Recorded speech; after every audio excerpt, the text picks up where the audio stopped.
ताज्या घडामोडी पाहिजेत तर मग आपल्या C24 तास या यूट्यूब चॅनलला लाईक करा, शेअर करा, सबस्क्राईब करा आणि बेल आयकॉनवरती क्लिक करायला विसरू नका.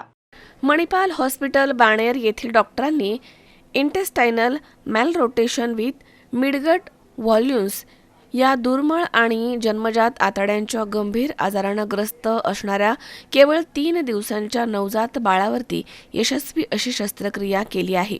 हा आजार वेळेमध्ये उपचार न मिळाल्या काही तासातच जीवघेणा देखील ठरू शकतो. लक्षणांची लवकर ओळख, तातडीची तपासणी आणि योग्य वेळी करण्यात आलेली शस्त्रक्रिया यामुळे बाळाचे प्राण वाचवणं शक्य झालंय. हे बाळ मणिपाल हॉस्पिटल बाणेर इथेच जन्माला आलं होतं आणि सुरुवातीला त्याची प्रकृती स्थिर होती. मात्र दुसऱ्या दिवशी बाळाला दूध पिण्यात अडचण येऊ लागली आणि प्रत्येक फीडनंतर उलट्या होऊ लागल्या. ही धोक्याची चिन्ह ओळखताच बालरोग तज्ज्ञांच्या पथकानं तातडीनं सखोल तपासण्या सुरू केल्या आणि दुर्मिळ आतड्यांच्या आजारावरती वेळेमध्ये उपचार केल्यामुळे या 3 दिवसाच्या नवजात बालकाचे प्राण वाचले आहेत. अमोल उदमले, C24 तास, पुणे.